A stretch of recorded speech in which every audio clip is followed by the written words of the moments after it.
all know that playoff teams get reshuffled every single year, even in this one, in which there's going to be one additional playoff team in either conference. So give me an NFC team that was in the playoffs a year ago that is going to miss the playoffs this season. I think it's the Saints. I think that Drew Brees meant a lot to that organization, and we're uncertain about the quarterback situation. If they're going to shift this all to a Jameis team, which I think is their best potential option, we'll see what happens. But this team is going to have to be leaning a lot more on their defense than they had in the past. So I'm going with the New Orleans Saints with my boy Dom. Listen, losing Drew Brees isn't just about what he did on Sundays. It's about what he did throughout the week, the ways that he allowed that offense to progress and watch others run it. Also, we've never seen Sean Payton go 16 full without Drew Brees at quarterback. You lose a lot of people because of the cap casualties, and I think that the New Orleans Saints will be rebuilding this year.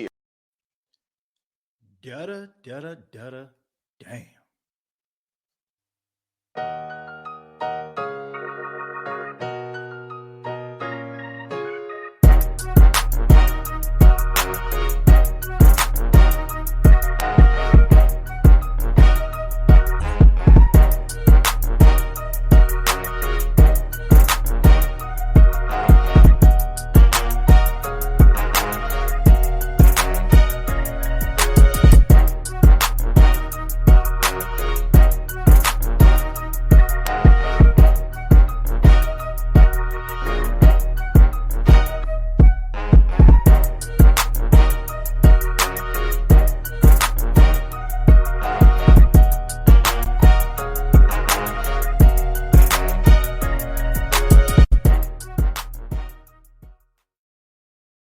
Hey, what's going on, Who Dat Nation? It is yours truly, TJ Jones, the host of the State of the Saints podcast.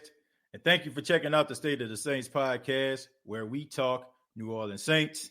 And this is the portion of the show where I turn my hat to the back because my hat underneath is green and is going to project with my green screen in the back. But I just wanted to show y'all my brand new State of the Saints podcast Mardi Gras style hat. But we're going to go ahead and flip that to the back real quick. Okay. Bam. There it is. Thank you so much for being a part of the State of the Saints podcast. Thank you so much for spending your day with yours truly. And on this edition, we're going to be talking about the New Orleans Saints and answering that question that a lot of us have kind of noticed. Why does the national media dislike the New Orleans Saints so much? Why is it that they always take the opportunity, no matter who the Saints are playing against, to always put that knife into the back and put it into the hearts of the Who Dat Nation? We're going to be talking about that today, but thank you so much for being here. Go ahead and hit that like button if you're enjoying the show. You love the State of the Saints podcast. You've been rolling with the podcast since day one. Go ahead and give your boy a thumbs up. And if you're new, I'm not going to tell you to subscribe just yet. I want you to see if you actually like what you hear. But if you've been listening to the State of the Saints podcast and haven't subscribed, go ahead and do so, okay? This is one of the best Saints podcasts out there, okay? I'm biased, so I'm going to say I am the best Saints podcast out there because of all of you. So thank you all so much. But let's go ahead and get into it. Let's start talking about what we came here to talk about today, and that is hate on the New Orleans Saints. Oh, hate. Seems like every time we watch television, every time we watch sports shows, and the topic is who is going to fail, who is going to have a bad record, who is most likely going to make the playoffs and didn't make the playoffs last year, everybody, for some apparent reason, always picked the New Orleans Saints. Now, look, I can understand if they picked the New Orleans Saints year after year and then all of a sudden it didn't happen. But every single year, you have media aficionados pick against the Saints only for the Saints to exceed those expectations. Now, I'm not the smartest man in the world. Okay, I'm not. Okay, I'm not the smartest man in the world. Yes, I have a college degree. Yes, I like to consider myself a pretty smart guy. But at the end of the day, I can't put my finger on why they hate on the Saints so much. Maybe you can, and I'm about to open up the phone lines real soon, so maybe somebody can explain it to me. All right. But all I know is this. The New Orleans Saints for the last 4 years have won the division. The Saints over the last 2 years have won 8-1 without Drew Brees. I feel like anybody that thinks that this team is just going to fall off a cliff and not be competitive and not be a good football team because Drew Brees is no longer there, I think they're sadly mistaken. Now, shouts out to my boy, shouts out to my boy Quindavious out there. Quindavious, excuse me. He sent me an email last night. Shouts out to Big Q. I heard a lot of people will watch the Big Q show. And he told me about Ryan Clark. And he told me that Big Q went off on Ryan Clark. Okay, I caught it at the tail end. I caught Big Q's live at the tail end. He was just about wrapping it up. But it's not just Q that's giving me these comments, right? It's several other people talking about Ryan Clark. Ryan Clark. Why does Ryan Clark always got to be hating on the Saints? Ryan Clark, he from Louisiana. Why he got to hate on the Saints? Look, I'm going to just go ahead and say this. Ryan Clark is entitled to his opinion. There's no, I'm trying to think of some words I can put this. Ryan Clark has the right to choose whoever he wants to cheer for or believe whatever he wants to believe, even though he is from Louisiana. There is no undying allegiance you're supposed to have to the Saints just because you're from Louisiana. There are some people that are from Louisiana. Hell, there are some people that's from New Orleans that do not like the New Orleans Saints. I can tell you plenty of them. A lot of them are Dallas Cowboy fans. A lot of them are 49ers fans. And they cheer when the Saints lose right there in New Orleans. So I'm not going to hold Ryan Clark's foot to the fire when it comes to that because I understand it. But what I don't understand about Ryan Clark, and you know what I'm saying, I got a lot of respect for the brother. He does an outstanding job, good takes, whatever. He's rising up the ranks of ESPN, justifiably so. But what I don't understand about Ryan Clark is when you prove him wrong and you call him on his wrong stuff, all of a sudden he blocks you. That part I just don't understand. I don't understand that because I actually got blocked by Ryan Clark. That's right. I actually got blocked by Ryan Clark. I think it was right after the Sunday night game where he was on television earlier that week talking about how the Saints were going to lose. And I just asked a simple question, where Ryan Clark at? Where you at, bro? Where are you? That's all I asked. And for some apparent reason, I got blocked. All right. I'm not mad. It's his Twitter. You can block whoever the hell you want. Fine. But I then, tried to go back and I reached out to him via Instagram and I asked him to be on the show. And this is a true story.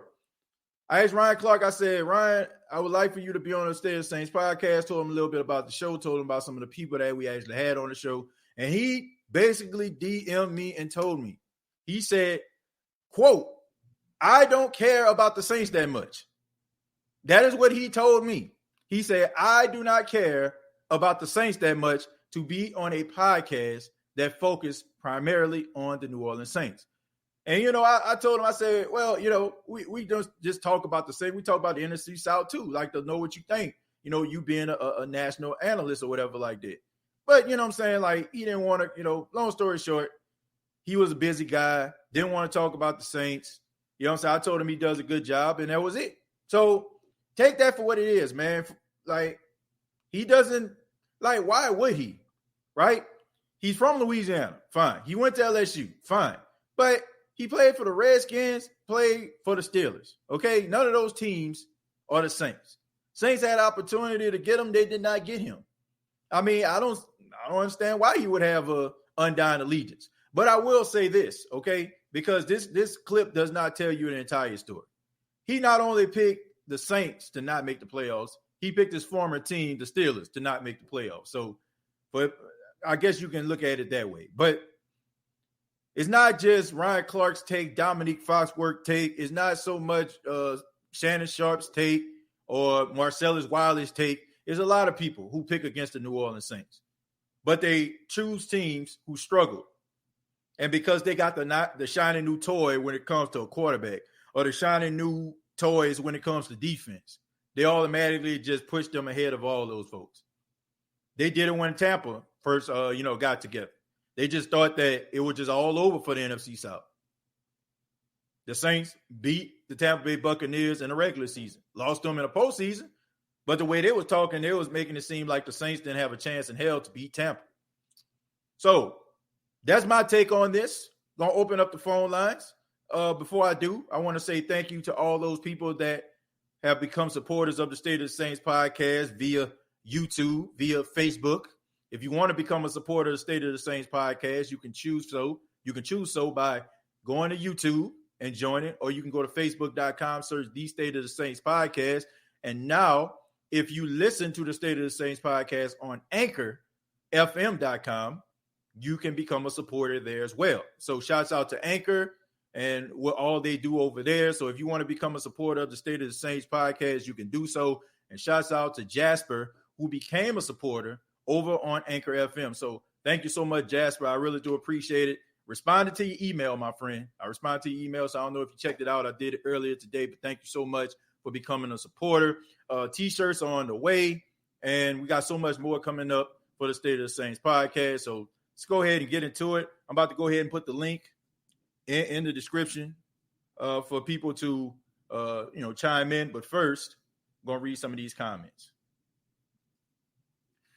Jared Poet Jr., the OG, says, please, I have a lot of things inside of me that I want to say to the ripoffs, but I'll call in for that. Okay, well, we're going to be opening up the phone line soon. Big Q went hard on Ryan Clark. They hate us because they think we are too arrogant. I hear this so much for so many people, especially up here in Atlanta. Notice all the teams that stole our poses, and the league hates that. This is the absolute truth. See, the thing about it is the people get mad at New Orleans Saints fans because we have so much pride and love for our team. I guess they want us to feel like Giants fans. Anytime the Giants do something that they fans don't like, all of a sudden they're ripping off jerseys, slamming them to the ground. What's going on here? What the hell are you doing, Daniel? Like all yelling and stuff like that. My throat kind of dry, so I can't really give my full-fledged New York accent. I can do better than that. I really can. But anyway, they want us to be yelling and screaming and throwing stuff all over the place like they do every time a team don't get a first down or whatever like that. But they have a lot of conditional love on those fan bases. Now, they love their team, but they're always on television. They're always in the limelight. They always get the majority of the time slots when debate shows come on television, like the Cowboys, like the Giants, like the Eagles, like the Steelers, like those teams like that, like the Patriots. And now, like they dominate that, but we don't. But at the same time, our fan base is loud and proud and don't care what the outcome is. We still going to be saying who that the next day. And they are so upset that they can't kill our morale. They're so upset that they can't kill our passion for the team. And regardless to how we feel, you know what I'm saying? We saying who that the very next day and they wondering why, you know what I'm saying? How? Like, it's almost like the guy who gets his behind whooped throughout the entire movie, right? At the end of the movie, he got blood everywhere. His eyes puffed up. But, getting knocked out a couple times, but he still keep getting up. And the guy that's knocking him down just wondering, like, where is this guy getting this from? This guy is not human. That's kind of how Saints fans are. Like, yeah, okay, Sunday it happened. We down. You get your little laughs and stuff like that. But at the end of the day, we come right back still talking noise to your team. The same team that beat the Saints that particular Sunday or that Monday. We have a lot of passion on our team. And they're upset that because they can't kill that passion. And at the same time, Saints fans go hard for their squad. If we see somebody that we consider being out of pocket about the Saints, we go on to Twitter, we go on to Facebook or wherever that person is and letting them know about themselves. So a lot of them are angry because we call them on it. And they feel like, man, who are y'all? Y'all was snake-bitten franchise, this, that, and the third. How come y'all got so much pride? Well, it's because for a long time, the Saints was all New Orleans had. Before the Pelicans or the Hornets, before Baron Davis, B. Diddy, and them got into town, you know what I'm saying? The Saints was all they had, okay? And if you were into the Zephyrs back in the day, okay, cool. You know what I'm saying? If you like, AAA or whatever. But the Saints was all New Orleans had for a long time. Okay, I mean, crime was at all-time high. You know what I'm saying? Your homeboys, your homegirls up there getting slain down in the street, depressed down. But one thing that we all cared about and that all made things okay was the New Orleans Saints. The Saints are so embedded in the city of New Orleans. Anybody from New Orleans can attest to this. The Saints are so embedded into New Orleans. If the Saints win on Sunday, crime go down. Real talk. When the Saints was making their Super Bowl run, New Orleans had the lowest crime rate they had in city history almost. It's because people are happy when this team wins. They are so emotionally invested in this squad. And when you're so emotionally invested in something, it's nothing nobody can tell you about. So I think a lot of the anger and frustration comes from the fact that these guys get called on their stuff and they're egomaniacs. They're narcissists in some cases, not all of them, but a good majority of those guys have egos, right? And their job is kind of tied on their analysis. So they basically feel like they're getting paid to be right, which isn't the case. You're being paid to tell stories the way that you see them. But you get so invested into it, your ego just becomes the size of Texas and Alaska combined that you can't decipher the fact that, between I gotta be, I'm just giving my opinion or this is the way it's going to be. And when you get called on being wrong, they don't know how to handle that. So I think a lot of those reasons they get behind that camera, get the mic and start talking, and they want to vent their frustrations because they don't like how the way Saints fans come at them. But I don't care if the Saints got 1 Super Bowl, 8 Super Bowls. The fact of the matter is this. The New Orleans Saints fans are always going to be tied to one another. Win, lose, or draw.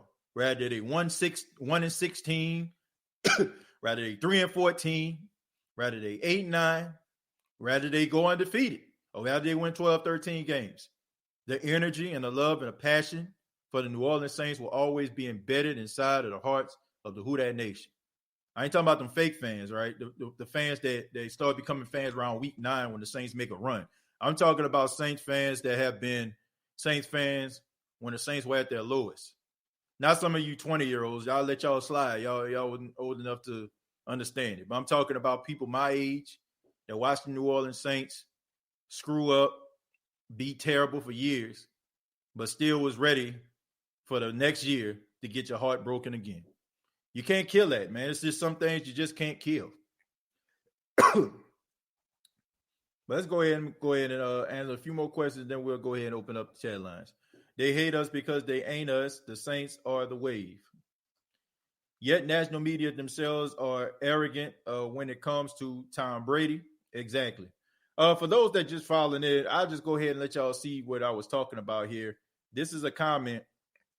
This was a comment that was made on Get Up by Dominique Foxworth and Ryan Clark. Check it out. We all know that playoff teams get reshuffled every single year, even in this one, in which there's going to be one additional playoff team in either conference. So give me an NFC team that was in the playoffs a year ago that is going to miss the playoffs this season.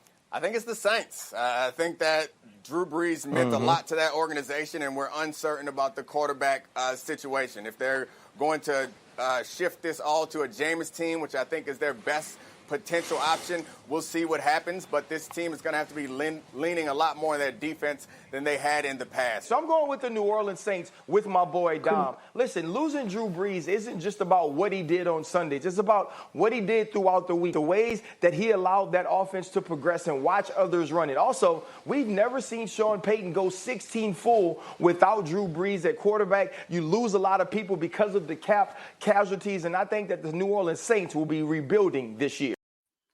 Oh, so as you can see, man, that was Dominique Foxworth, and that was also Ryan Clark. So that's what they had to say about it. The link is down in the description. I'm going to take a few calls.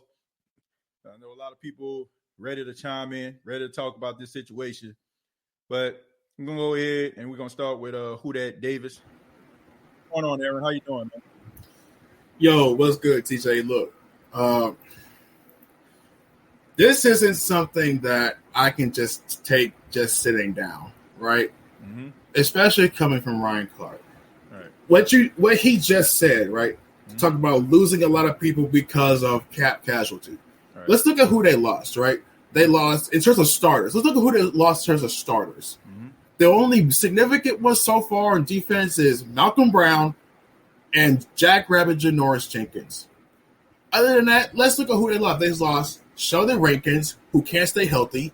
They've lost – who else did they lost? They lost Justin Hardy, Emmanuel Sanders, Justin Hardy.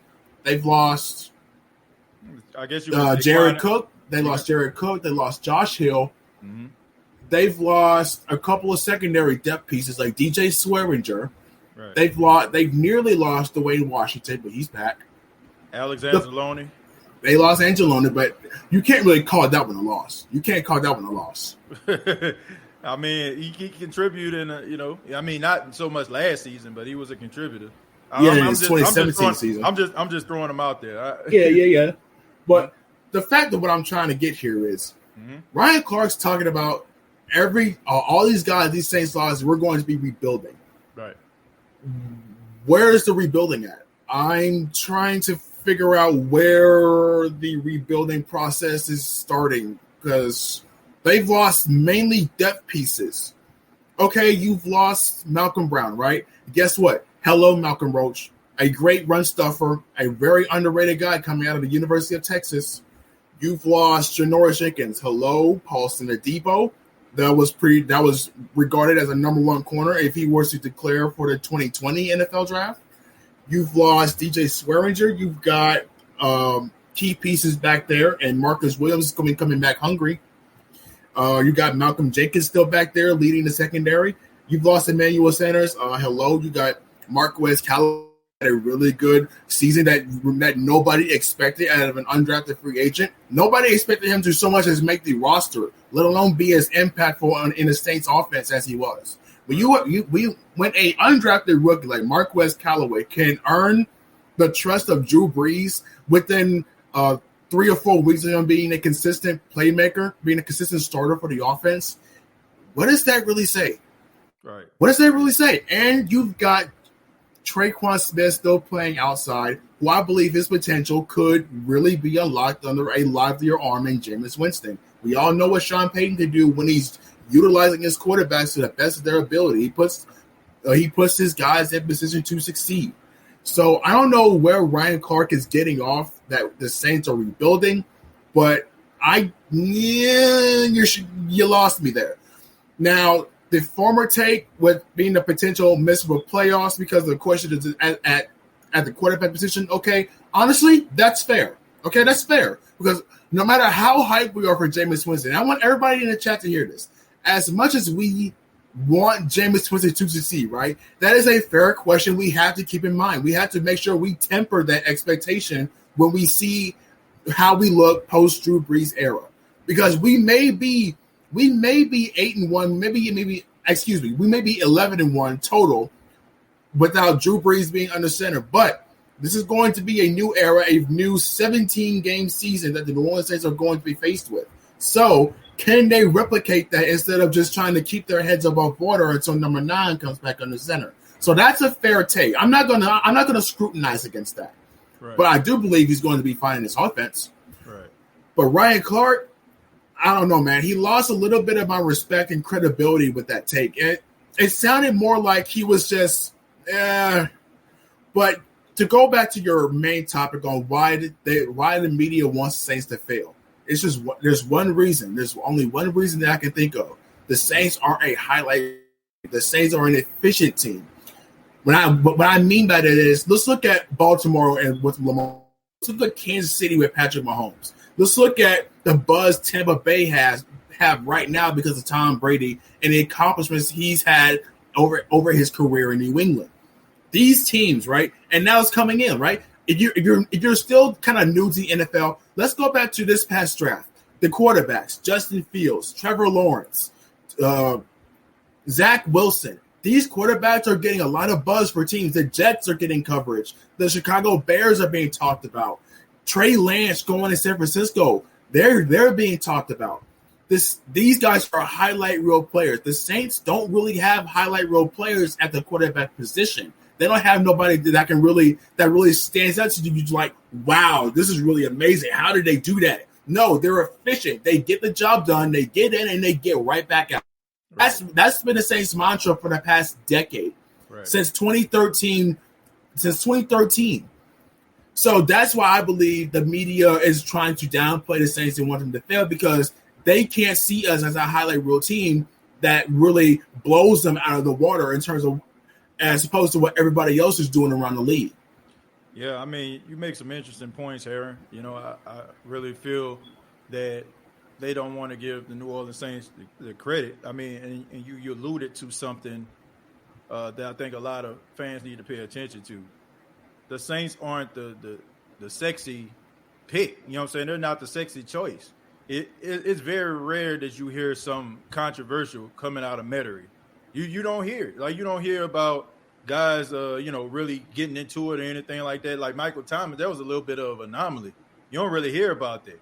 You know what I'm saying? I think the Saints actually put that out there to kind of bring him back in line a little bit. But you don't really hear anything. And if I can compare the Saints to any team, like, I would have to say they like the San Antonio Spurs of the NFL. Like, the San Antonio Spurs was just a fundamental team. Like, they just won games. Like, it wasn't nothing spectacular about them. You know, Tim Duncan, you go out there, get his 24 and 10.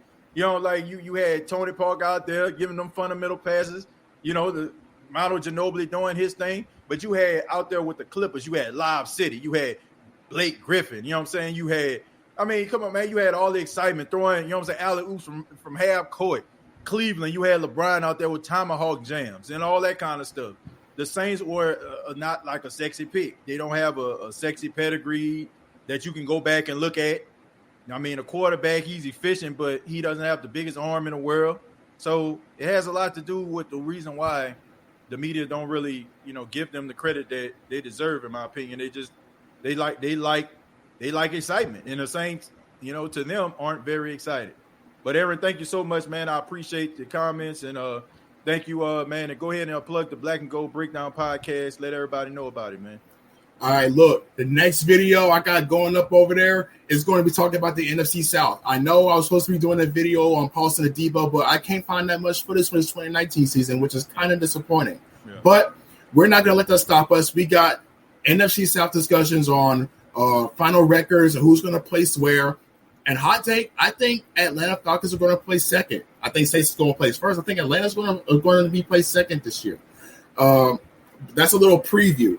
But you can go ahead and follow me at the Black and Gold Breakdown podcast. Go ahead and search that in your YouTube little search bar. We are less than 2 followers away from hitting 1K. It only takes 2 seconds to hit that subscribe button, guys. Hit that subscribe button. Let's get to 1K, and I can get more content, more updates for you guys with the community tab that'll be made available to me. You can also follow me on my Facebook page, facebook.com, search Black and Gold Breakdown. Or you can follow me on Twitter at Real Aaron Davis. That's Real Aaron Davis. All right.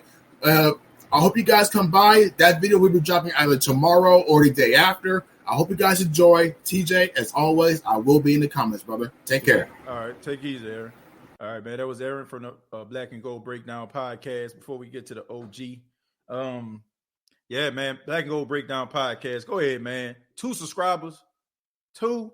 Come on, man. That can be you. You can be subscriber number 1,000, man. Let's help Aaron get to 1,000 subscribers. That is not easy to do, folks, especially when you're out here trying to create content. I definitely know that for a fact. But check out the Black and Gold Breakdown podcast. Aaron doing a real good job over there. Let's go back to the comments. Breeze was not the team. Exactly. He was definitely not the team. And I think that people became accustomed to that, because for a long time, he was the team. A long time, the Saints had a bad defense, and it was always Drew Brees saving the day. Over the last 4 to 5 years, the Saints have become a much better team, and it was one of those teams that can actually complement the skills of a Drew Brees. In the last 2 years, you can honestly say they might even exceed it, what Drew Brees can actually bring to the table. So I really believe that. Chemo says it's so unfair how they view us. Yeah, it is unfair. But once again, the Saints aren't the sexiest pick in the world. They're not the sexiest team. They don't do the sexiest things. They're not a controversial team. They're not going to give you a hot take. Gail Benson ain't about to get behind the camera after every game and talk about the defense or the offense should have did this to win.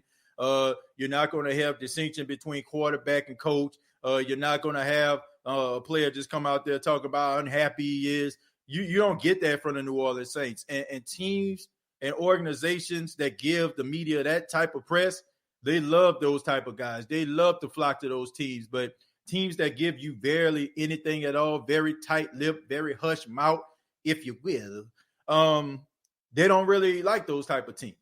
They don't. You know, like, so that's just what it is.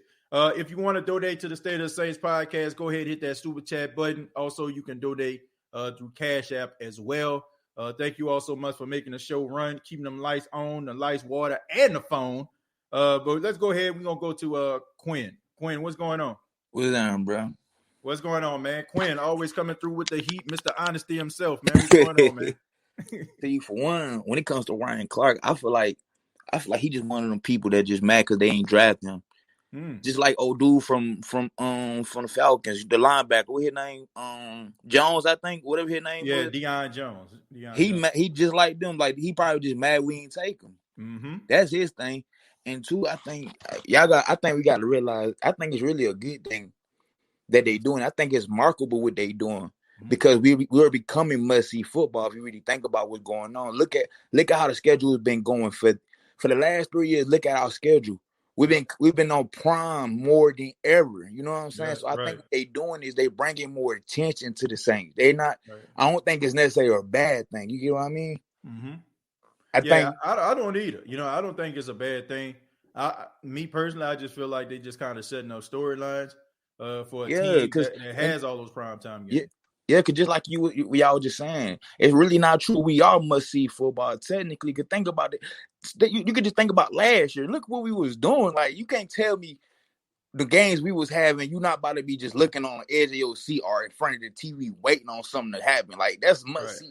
That's football right there. When we play football, it's actually a football game in a sense where it's like you don't never know what can happen, bro. Them folks can do something at any time, man.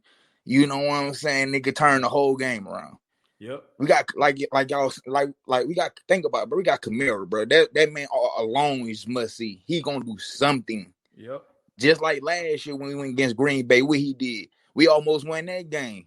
And remember what he did with that little catch he did? He ran all the way up there to the end zone. You know what I'm saying? He is always a must see football with the Saints. It just, I think what they doing is trying to make it more to where people can keep putting their eyes on it, because we're getting more and more to the point where we are becoming that big market when it comes to football now. Right. You know what I'm saying? Because at first we never was. We just getting around it. And then for them talking about we not going to make it, for one, what did the Falcons do in the free agency or in the draft? What did the Panthers do? They got Sam Darnold. Come on now. Y'all worrying about Teddy Bridgewater. You think Sam Darnold going to do something? You like, come on, right? Y'all worrying about all them people. We going to be in the playoffs regardless. It's not even a question. Yeah. Especially since they got these 17 games now. You telling me we not going to be in the playoffs? Come on. Right. I live in Atlanta. I don't see Falcons doing nothing. Yeah. You feel what I'm saying? I mean, look, I don't think it's so much about what the other teams are going to do. I just think that they just feel like Drew Brees was such a huge factor, and he was. You know what I'm saying? I'm not going to say like you're not going to notice. But I ain't going to lie to you. The last 3 years haven't been about Drew. That's the thing. He just did enough to get by. That's why I was telling you last time.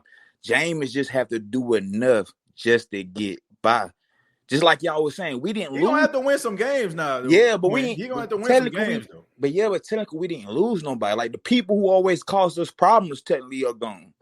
Right. Like y'all talking about Janoris Jenkins. He most of the time he the one getting caught on. We like, bro. You know what I'm saying? I mean, that is gonna be a big loss in my opinion, though. I mean, you think so? Yeah. Yeah. He's a really good man-to-man coverage corner. The only thing is, like, when he's going up against some of those shifty guys, the ones he get beat on double moves a lot. But see, that's what a lot of wide receivers is right now, though. Man, he had Antonio Brown locked up in 2 games. I tell you that. I When mean, last time Antonio Brown been efficient like that though? Like when last time he went crazy like he used to? Like he started coming on now. He came Yeah, on. He but- came on get football team. Came on get the Falcons. Had 2 touchdowns. Man, he was out there doing his thing. I ain't gonna poo on him like that now. I think the new rookie, bro. I think he gonna do his business. I think he gonna actually handle his business, and I think the way we got that little defensive coordinator, bro. I think we gonna be good. I ain't gonna lie to you. I think we good, bro. I don't see us falling. We still got a good O line. Mm-hmm. We still got like the best. We still got the best wide receiver right now in the NFL, technically. Right. You know what I'm saying? We got the best running back, all around running back. Right.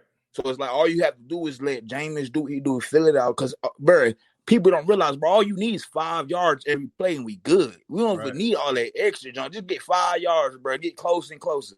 Right. You know what I'm saying? Yeah. I believe in him. Then y'all was talking about Emmanuel Sanders. He really didn't do as much last year. You know what I'm saying? But I feel like the little what's dude from last year who went crazy? The little short one, the kick return dude. Deontay Harris. That boy, I ain't gonna lie. I think he gonna be dangerous. I think that's a sleeper. I think so too. I think he gonna be our true sleeper. Yeah, I think he is too, Quinn. But thank you so much for your comment, man. Appreciate your intake, and man, always call back, man. Feel free to do so, bro. I got you, brother. All right, take it easy. Yeah, man, it's a good point. Deontay Harris. He has a quarterback now that can kind of play into his strengths, getting behind the defense, catch some of those deep balls. Extremely shifty, a game changer. Just the only issue I have with Deontay Harris is he's so small, man. He's just always susceptible to getting hurt. Ronald Armstrong says, hey, TJ, do you think the Saints defense will regress this year with core guys like Jordan Davis and Jenkins getting older, not having the interior depth like we used to in our secondary? That's a good question, Ronald. Look, Father Time is undefeated. I think that guys are not going to be what they once were. I think anybody asking for that every single year, I feel like they're kind of asking for too much if you're asking it from the same person. Cam Jordan was getting double teamed a lot, and even though he normally would get double teamed throughout the years, you notice that he wasn't able to break through and get to the quarterback as much. But at the same time, other guys were eating as well. So if teams start looking at, oh, we got to guard this other guy over here because Cam might be kind of, getting up there, like he can come through and probably make some plays. Those are very powerful guys on that side of football. And once you start to get older, you start to slow down a little bit. Maybe you're probably a tick late, but there's one thing that you can always count on are your instincts and your ability to read certain offenses if you're a defensive player. And those type of things put you in position to succeed. It's one of the reasons why guys like Ray Lewis, even though he was getting older, was able to play as long as he did because he was able to dissect some of the offenses and put himself in positions to make the tackle, to get to the quarterback, to tackle the running back. So guys start to get older. They get a little bit wiser. They start to understand schemes and offenses a little bit better, and that plays to their strengths versus a young guy who is probably out there just making it based on athleticism, right? Once you start slowing down, it's almost like, if you have 5 senses, if you lose one of those senses, the other ones get heightened because you have to count on those other senses in order for you to, make things happen. I feel like the same way with the team. So I think those guys will be just fine. Jerry, what's going on, man? How you doing? What's going on, TJ Jones, the host? Yes, sir. Of the State of the Saints podcast. How you doing, brother? Man, I'm doing just fine, man. Thank you so much for being on the live, man. Seeing you down in the chat, say you had some things they need to get off your chest. So go ahead. And yes, I do. Man. Yes, I do, TJ. I have a lot on my chest to get on. But first and foremost, shout out to everybody that's in the chat. Who that to everybody? I hope everybody is doing well today and all this week. Know that the OG loves each and every one of y'all. And there's absolutely nothing you can do about it. Want to set the tone right there for that. Mm-hmm. But before I get to these questions, I just want to say this. Screw the media, screw the Succaneers, screw the punk ass Panthers, and screw the Falcons. I just want to lay that right there. But I got a question, TJ, and I'm glad you brought up a point, and also shout out to Who Dat Davis. I check out his podcast too. So he already know I'm already there for him. And shout out to the last caller, Quinn, giving some thoughts on that. But my saying is this, TJ. The reason why this media is so skeptical and so stupid and so dumb, always talking down on the New Orleans Saints, because they are completely jealous of us. All of them. I don't care if it's First Take. I don't care if it's Get Up. I don't care if it's First Things First. I don't care what it is. These are some straight up 100% clowns right now. Wow. Especially Ryan Clark's dumbass. No. Because that dude is just a straight up hater, and Dominic Foxworth is a straight up gremlin too, man. And for those that saw Big Q's channel last night, y'all know what I'm talking about, because he went straight off on Foxworth and Clark, especially Clark, because he from Louisiana. Yeah. And you mean to tell me he's a straight up 100% Saints hater? Knock it off. Come on. Seriously? Yeah, I mean, come on, man. I mean, bro, come on. I'm at a loss for words. I really don't. I really don't know what to. I really don't know what to say. The only thing I can say is this. I guess everybody's entitled to their opinion, but I think, Jerry, if I didn't take communications in some of these classes, I think I probably would not understand. But I get it. I know what they're doing. Like, I know you probably watch wrestling. You probably remember Eric Bischoff. He wrote a book called Controversy Creates Cash. That was the name of the book. Yep. And he talked about how controversy, how you put controversial situations on television and everybody flock to it. Hot takes are the thing, right? That's what kind of differentiate like shows like mine from like other shows. I've noticed that a lot of podcasters, what they try to do is they try to give the hottest take or go against the grain or turn heel, if you will, in order for them to try to generate buzz. A lot of people do that, and I ain't gonna lie to you, they become extremely successful because it's almost like a car crash that you can't turn away from. So a lot of them, they try to come up with these hot takes in order for them to try to generate buzz and attention. And in some cases, they're successful. Look what we're talking about right now. We're talking about takes that they had on Get Up, right? So how many barbershop conversations are had right now talking about what these two guys have said? So in that regard, they are successful. But I will say this, man. You know, what does a man profit if he gains the whole world and loses soul? Okay. If you don't have the respect, if you don't have the respect of your peers, if you don't have the respect of the people that actually made you who you are, then who are you? And, you know, I don't know where it's coming from. I don't know if this is their really genuine emotion or if it's just the fact that they're trying to stay on TV, because at the end of the day, Jerry, it's about those Nielsen ratings that come out every quarter. How good are we doing? How many, you know what I'm saying? What our ratings are looking like, what the demographic is, who still wants to run their commercials when we're on television. That's what it's all about. So it's very rare that you get a lot of passionate people to talk about teams, especially if they actually have that particular time slot, if they actually have a show, because the only thing that's mostly important is the bottom line.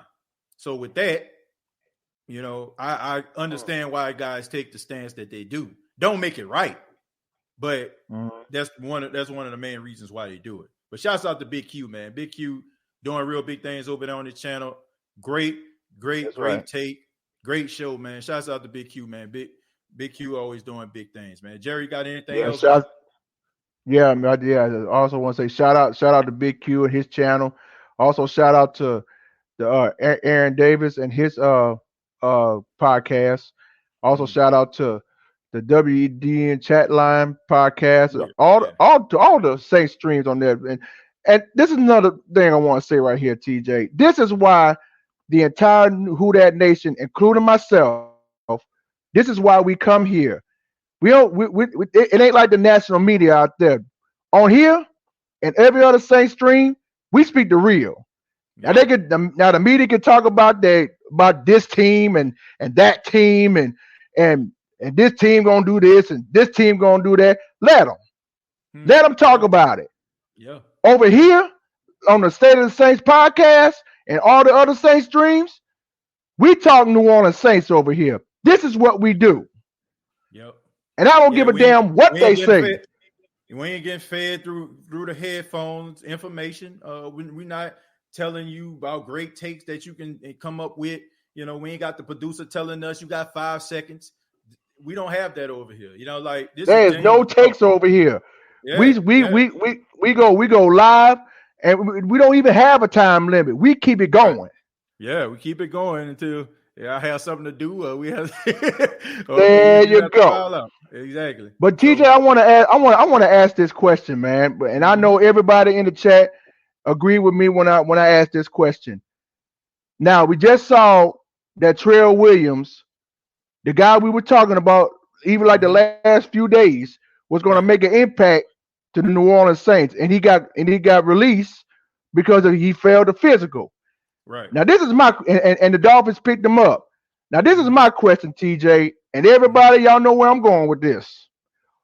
Why in the blue hell did we re-sign that sorry ass cornerback Ken Crawley?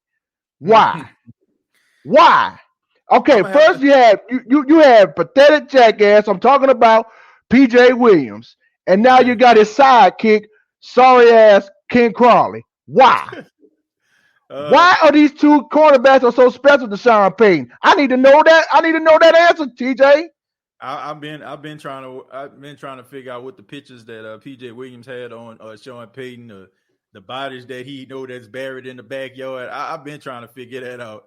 I don't know how. Like he has missed a 1-year deal. You know what I'm saying? Like he always comes back, but I know why. You know, I think it has a lot to do with the fact that those guys have been on a team and they understand the defense. They have chemistry with the other guys, and you know, it's just the fact that you know it's one guy that you don't have to really teach much. I mean, it's just what it is. Like that. I feel like now, for the most part, I feel like you know, Ken Crawley is there for special teams. I mean, you lose somebody like Justin Hardy, who's a special teams ace, lose him to go to the Jets. You need somebody out there with a little bit of experience, and Ken Crawley was playing on special teams, so I definitely can see him out there on special teams and doing this thing out there. So that's probably the main reason why I feel like they signed him. Like PJ Williams wasn't as terrible as he was in years past most of the time because they played him at safety. They played him at safety last year, which was the smartest thing, and that saved his career. So, and honestly, man, I wish I could pick on him, but he really did not play that bad. And I guess, like I said, you keep him from the outside, he'll do all right. He ain't gonna be elite or nothing, but he's serviceable. Now the other position, he like you said a long time ago, guy can't even cover a bed sheet. Hell, he can't even cover the pandemic. Man, that man, that boy can cover with a Snuggie, man, for real. They like them boys, like, man, don't put them boys on the outside, man. They spray toast bread. Please don't. That would be terrible. Keep them on special teams out there. Be just smoke like a biscuit, brisket burnt like biscuit. Exactly. Smoke like brisket, burnt like biscuit. Thank you, Jared. That part right there. Exactly. Hey man, that shit coming. But TJ, I'm gonna leave you with this. And I know somebody getting ready to come on. I know somebody else getting ready to come on here. But I want to say this in closing. And hear me out, Who Dat Nation. If anybody come rolling up on you talking about your New Orleans Saints, you tell them, no matter where you're from, you tell them these words. Hell no, to the no, no, no, hell to the no. What you I said, if anybody come rolling up, had to break out the bishop, man. I had to, man. I had to bring out the bishop, man. You set it up, man. You set it up so clean. I was like, I got to hit it. But go ahead with your and you hit it, and you hit it too, man. But as I was saying, if anybody come rolling up on you talking about your New Orleans Saints, you tell them these words: get the fleur-de-lis out of here and go fleur-de-lis yourself. on that note, OG Jared Porter Jr., ladies and gentlemen, thank you so much, man. Call back anytime, brother. Yeah, anytime, Big Q. You take care and God bless, brother. Love you all. Man, all right, take it easy. Man, shouts out to Jared Porter. Shouts out to him, man. Always leaving on a high note. That's how you're supposed to do it, man. Sweet Jerry Seinfeld style right there. Let's go. Pointing out the player's shortcoming is not trashing or bashing, is real talk. I mean, for real. If you can't play, you can't play. If you're trash, you're trizash, okay? If you're hot garbage, you're hot garbage. And that's all it is to it, man. That's all there is to it. But we got to go to J Dog the Cajun Man. J Dog the Cajun Man. What's going on? Yo, what's brother? Good? Hey, Yo, man, what's good? Man? Hey, man. man, I'm just ready for the season. I don't care what no media says about the Saints. Like, okay. Well, like, thank you so much.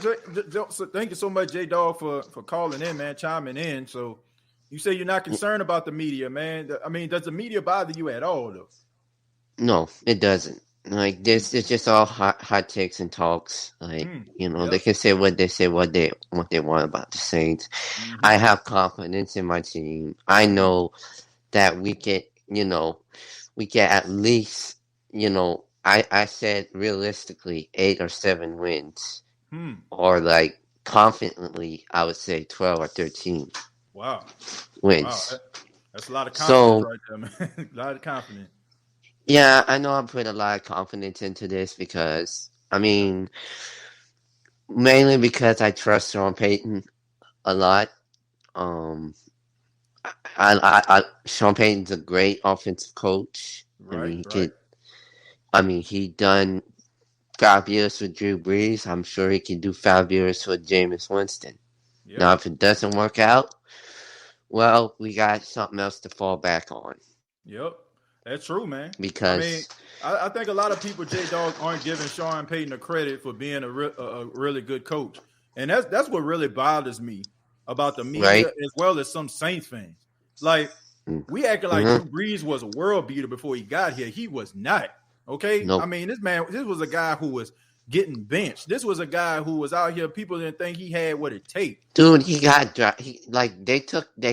they took a freaking quarterback. Phillip Rivers. Like, when Drew Brees came to New Orleans, like, Miami didn't want him because of his shoulder injury. But, like, his first year, he balled out. Second year, balled out. Third year, fourth year, fifth year, sixth year, seventh year, 8th year, and so on. Yep. Look what he did. He did. Look how Sean Payton turned this around and made the Saints to what they were. And I think they don't give enough attention to Sean Payton. Yeah. I love Drew. Don't get me wrong. I love Drew, but it takes effort from a coach to actually, make this system work and make it, going. I mean, look at Bill Belichick, for example. Look how many years he had Super Bowls. I mean, it just takes that one good head coach to make it click. Yeah, that's true. And I believe Sean Payton can do that because he's shown that he can, And I think many people don't realize how good of a coach he is and just brush it off as, it's the Drew Brees show, it's all about Drew Brees. But I mean, kudos to Sean Payton. You need the coach and you need the quarterback. Exactly, J-Dog. You definitely need a good quarterback, good coach combination. You definitely need that in order to make that thing go. And, look at Tom Brady. Give him credit. Yeah. For example, look at Tom Brady and Bill Belichick of how they well meshed, Right. Yeah. You need that quarterback to the chemistry. Make it go. You need that coach. Yeah. You need that chemistry to make it work. Yeah. No doubt about that. Yeah, but J Dog, Thank- man, thank you so much for your take, man. I appreciate it. Call back anytime, man. All right, Oh take it man, easy. thank you. All Peace. right, no problem. Peace, man. Man, shouts out to J Dog, man. Good take. People not giving Sean Payton the credit for being a good coach. Not giving that man the credit. I don't like that either. I ain't feeling that. Not a fan. Not a fan of that at all. Ren says, who that nation? Ain't worried about no media? Our team is built different. And let the media talk. I'm reading it like I feel like he's saying it. The media, our team is built different. And let the media talk. I play with what we got. They talking, we gonna be fine. Who that nation? Man, don't worry about that. Shouts out to Ren, man. Shouts out. Did the ad-lib right there. Took me back to college when I was acting. I ain't never read the script the way that it looked. Cry says, what I love about Crawley is that his name actually describes him. He crawls on the back of the opposing wide receivers. D says, I'm an ex-Buccaneer and a proud Saints bandwagoner. Ain't nothing wrong with that, D. Ain't nothing wrong with that. Welcome to the nation. Hell yes, Jerry. Shouts out to J-Dog. J-Dog also says, I feel like Sean Payton deserves a lot of praise. That was J-Dog that just chimed in. And thank you all so much. And thank you to everybody that has donated to the State of Saints podcast throughout the show. Thank you to everybody that has put the thumbs up in the air, gave me the old Arthur Fonzarelli's. And if you have not already, go ahead and give your boy a thumbs up, man. Give boy a thumbs up. And if you're new to the channel, go ahead and hit that subscription button. We on it popping right now. We about to go to Sanchez. Sanchez, what's going on, man?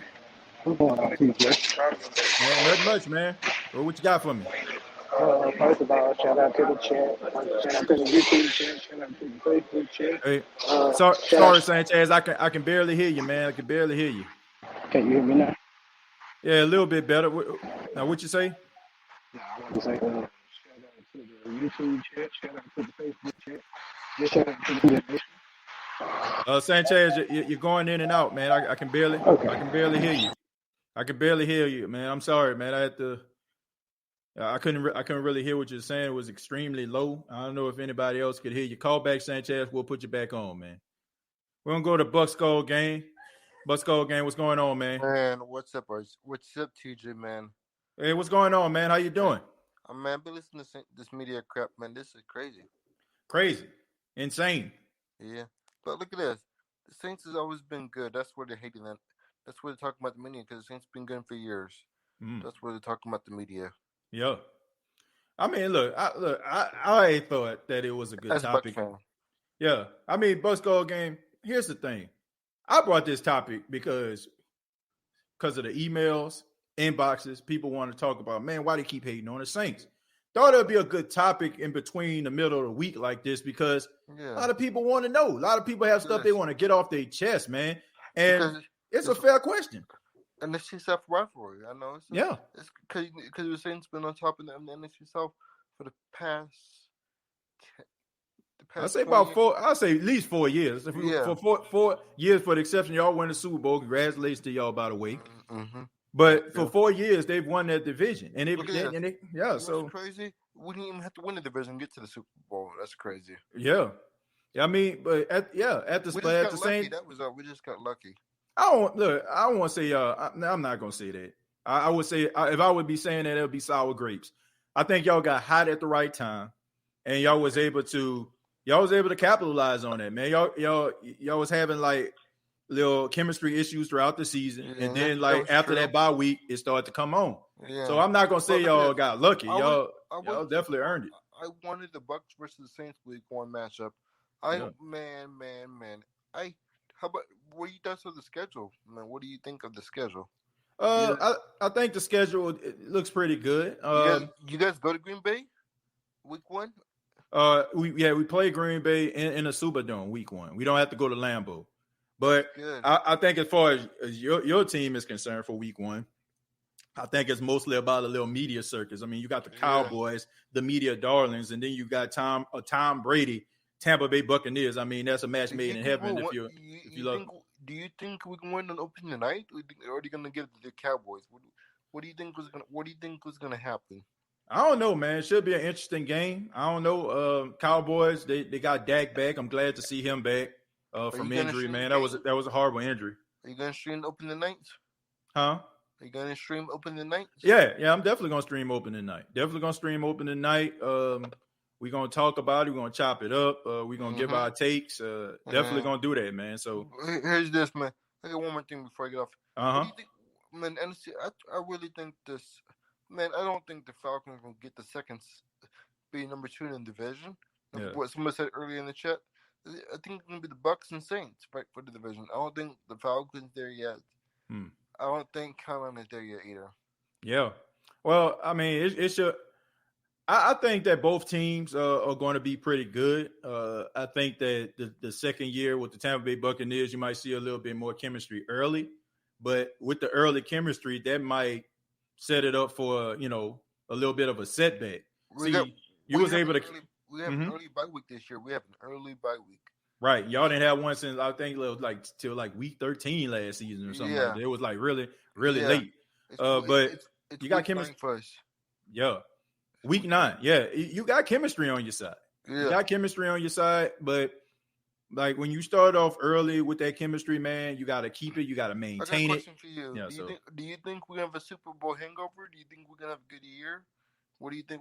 We think we're going to have a hangover, Super Bowl hangover? I don't think it's going to be a Super Bowl hangover, but I do feel like y'all are going to get every team's best shot. I feel like a lot of teams didn't really buy into y'all last season. And I feel like now you got everybody's attention. So you're going to have to really fight, scratch, and claw to maintain that success. It's a lot of easy games. I'm not worried about those easy games. Yeah. I mean, the thing about it is you just mentioned it. You all won a Super Bowl, but you didn't win a division. And with that, you don't have to play the championship schedule. So the Saints got the championship schedule. They're playing all division champions. Have fun, you guys. Yeah, so you guys get Washington, Tennessee. Yeah. I think you guys go to New England. Yep. Yeah, I mean, we got real tough schedule, man. Real tough schedule. You guys got Buffalo too. We get Buffalo. It's gonna be fun. Yeah.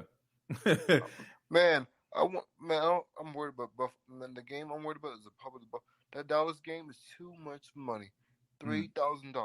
Oh yeah, that's too much right there. Buscall game. Thank you so much. Thank you. Yeah, appreciate it, man. Take it easy. Call back anytime. Yeah, man, that was Buscall game, man. Look, I like Buscall game. Buscall game been rolling with the State of the Saints podcast for a long time, man. So I'm not look. He one of them Buccaneer fans.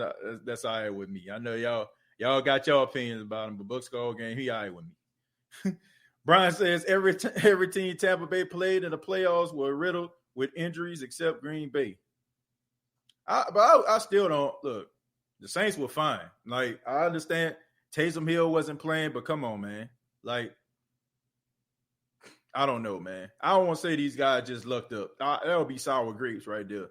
That'll just be sour grapes. Those guys earned that championship, period. They went on the road. They went on the road against Washington. They went on the road against the Saints. They went on the road against Green Bay. The only home game they had was an anomaly, and that was, in Tampa. And that wasn't even considered a home game. That was just a Super Bowl. So let's go to Rudy, man. Rudy, what's going on? Oh, not much. Just getting some style in. Yeah, man. Look at you, man. Looking like one of the Blues Brothers right there. Got the Blues Brothers swag going. I see you, man. Hold up. I got to do it. Excuse me. You brought it up. I'm on a mission from God. Go ahead, hit it with it. It's 106 miles to Chicago. Got a full tank of gas, half pack of cigarettes. It's dark out. Wearing shades. Hit it. One and only Rudy, ladies and gentlemen, man. Thank you so much, Rudy, for being here, man, being a part of the State of the Saints podcast. What you got for us, Rudy? I mean, it's one of the first. Have you ever called? I always see you on Facebook, always out there chiming in via Facebook. My third or fourth time calling. Wow, man. Okay, man. So, man, Rudy is like been on the Facebook page, rolling with the State of the Saints podcast for a long time, man. So, man, shouts out to him, man. One of the OGs of the Facebook page. Okay, but go ahead, man. What you got for me? I've been seeing a lot of media talk about Saints. First off, I try to let it roll off like a duck's back because they're gonna throw dirt on you when you're dead. They're gonna throw dirt on you when you're alive. Let people talk. Mm-hmm. But at the same time, that media hate can be a double-edged sword if you allow it to be. Mm-hmm. Yeah. On one hand, you can let it inflate your ego, but on the other hand, it can cause a lot of underlying pressures and it can form cracks in the teams. Right. Good point. I mean, think about it. No, and especially the national media, everybody loved, like you said, a hot take, but they always love to make mountains out of molehills. Yep, that's true. I mean, think about first. Case in point, Drew Brees. He ain't tall enough. He doesn't have the arm strength, etc. You know, he'll never make it back from that shoulder injury. I mean, this team was already pretty good even before Drew Brees. Right. Oh well, I'm counting like early 80s, 90s. You know, like we're out of the Dome Patrol era. You know. Right. But in 2006, they just had a devastating. If anyone, the fact that they won 3 games is a miracle in itself in the 2005 season because they the whole season on the road. And it just faced an actual disaster. Mm-hmm. All the pieces were there. They just need someone to basically act as a catalyst to help drive us forward to victory. Yep. And Drew Brees was that catalyst. Mm-hmm. Yeah, he definitely was. You know, the thing about it is, what the media actually does on top of like giving hot takes, they they create storylines, right? You think it's a coincidence? I'm talking to everybody as well as you, Rudy. You think it's a coincidence that the Tampa Bay Buccaneers are going to Gillette Stadium to take on the New England Patriots on Sunday night, and in that particular game, no, there's a strong possibility that Tom Brady at that particular time will pass Drew Brees to be the all-time leading passer. You don't think the analytics team has something to do with that? You don't think that the media team has something to do with that? It's storylines. That's what they want. It's storylines. Further, I'm gonna say Roger Goodell had something to do with that. Absolutely. Roger Goodell has hated us since day one. and I mean, first off, and plus, him, to be honest, if Drew Brees ever retires, Brady would have come to the Saints, and I would have loved that. First off, because I want to see how he does without Belichick, and that awesome defense he created. Right. And secondly. Plus, I feel like it had to be lead because I felt like toward the last few years of his career in the Patriots, that relationship is starting to go. I've seen seeds of dissent and distrust, and basically this has gone sour real quick. Right. The fact that he came down to the South, the toughest, if not one of the toughest, if not the toughest divisions in the NFL. True. He basically gave a big old F you to Belichick. Yep. And now those two have to play each other, in Gillette Stadium, in front of the house that you can say that Brady built. I mean, every championship that team has was because Tom Brady was at the quarterback helm. So, gonna be an interesting storyline. Yes, exactly. And speaking of quarterbacks, I'm hoping that Drew Brees comes back for one game to give him a proper farewell. Right. That's my thing. But now, where was I at? Sorry, my brain just. But yeah. And speaking of national hate, you ever notice how every time the Saints do good, they try to find something wrong with it? Right. That bounty gate was fabricated from whole cloth. Right. To be honest, forgive me, but maybe it's just how I was raised. I was raised the old school. I tell it like it is, 100% pure, unadulterated honesty. Right. I mean, you got to keep it real, man. Rudy, I appreciate the call, man. Thank you so much, and call back anytime, man. Hey, no problem, DJ. All right. Who that? Shouts out to Rudy, man. Blues Brothers outfit on. Only thing I was thinking about when he was talking was, I'm on a mission from God.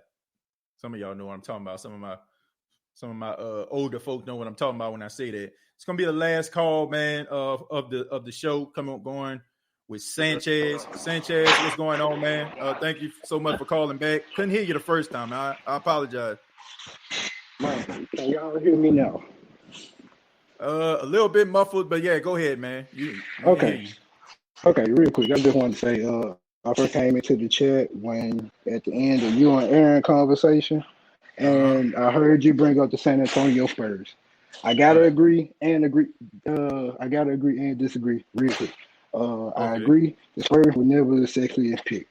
They were never everybody's favorite pick to win it all. You know what I'm saying? They was quote unquote boring. It wasn't flashy. But with that being said, when it came to the media, if they was winning as much as the Spurs, as much as the Saints were winning these past 3-4 years, the media put respect on their name. The media always put respect on the Spurs name. But I also have to say, the Saints didn't do themselves no favors, especially with these past 3-4 years. I feel like the media knows that we're a serious contender, but they look at us, they just like to get those quick one-line, punchline jokes about the Minnesota Miracle, the push-off, the no call. So I think we're a good team. I might be crazy. I thought I had us going 13-4. I after hearing your video, I do see 11-6 a little bit more. But yeah, we never been the 60th pick, but the media, they know we good, but they'd rather make jokes about, you know, our history. And they see that we don't know, you know, what it's gonna look like without Drew Brees. So they're gonna kick us while we down. Yeah, it's pretty easy, you know, and to them right now is low hanging fruit. And, you know, I mean, I can understand what you're saying about, you know, the Spurs, you know, example, you know, but I will say this, okay? They talked about the Spurs. They gave them the respect, you know, afterwards. But it was always, when they talked about the Spurs, it was always kind of like an afterthought, right? It's like if you have a topic about Drew Brees, right? They always would talk about Drew Brees, comparing him to like one of the quarterbacks that they rather talk about, right? So they'll spend like a little microsecond talking about Drew Brees, and the rest of the debate they'll start talking about that one quarterback that they always talk about. Kind of the same way with the Spurs, right? When the Spurs, when they played the Lakers, they was talking about the decision between Shaq and Kobe. When the Spurs played the Miami Heat, it was like, can the big three beat these guys? Right? You know, like it was always like they gave them respect, but it was always like they were always an afterthought after the main topic, which is dissension or you know what I'm saying, like some type of controversy. And I feel like it's the same way with the Saints. You know, they give the Saints, oh, they won these games, but they can't win in the playoffs. First, it was like this what bothered me the most, Sanchez. First, it was week one, they not gonna beat Tampa. It's Tampa division to lose. Saints beat them. Then it was like, oh, Drew Brees out for, you know, he got broken ribs. It's over for the Saints. That's it. Then all of a sudden they went 3-1. Then it was like, oh, they got Tampa the first time, but Tampa gonna beat them this time. It's over for the Saints. That's it. Then all of a sudden the Saints destroy them on national television. So it's always like they never want to give the Saints their credit for being good. And maybe they feel like, oh, eventually we gonna be right. It's almost like they say a dead clock is right twice a day. So eventually, if you keep on saying the same thing over and over again, eventually you're gonna be right at least once or twice. It's gonna come true. Yeah, but Sanchez, man, I appreciate the call, man. Thank you so much, and call back anytime, man. Hey, man, I'll try to get some better headphones next time. Appreciate it. Nah, I heard you much better that time, man. I just couldn't hit. It was like really muffled. I just want to make sure that you got your point across, man. But Sanchez, thank you, man. Appreciate it. Hey, man, thank you to OG for helping me get my message out there. Appreciate y'all. Yeah, no problem, man. Who that? Who that? Shout out to Sanchez, man. Also, thank you for the $5. Says salute that, man. I salute you as well, my brother. Thank you so much for the $5 right there, man. Thank you so much. Thank y'all for keeping the lights, water, and the phone on here. ENT, my ninja. Thank you very much for the $3. Says Winston will shock all of our haters in the media. I hope so. They have a right. They have a right to believe what they want to believe, but we have a right to call them on their BS when they just seems like they just nitpicking. TJ, the saxophone player in the Blues Brothers, is the bomb. Nothing like a good suit. Yeah, man, that's true, man. Hope you had them Ferragamos on too, man. Ferragamo. They cost $300. Looking sharp, Rudy. Rudy, man, getting the large pop from the chat. Let's see. Let's read one more. What's up, Swag fans? Yeah, man, a lot of Swag fans out here. State of the Swag podcast available right now on YouTube. Y'all follow that channel if you're into Southwestern Athletic Conference, HBCU football. I'm a proud graduate of the Jackson State University. That's right, Jackson State. All my JSU alumni stand up. All the people that represent the SWAC graduated from the HBCU. Go ahead and put that thumbs up in the chat for all my I know Eugene. I know he repping Southern University. I know a lot of people be repping HBCUs, man. The State of the Swag podcast available right now. Next month, man. Hey, got a big interview lined up. For the State of the Swag. I'm gonna just leave it at that.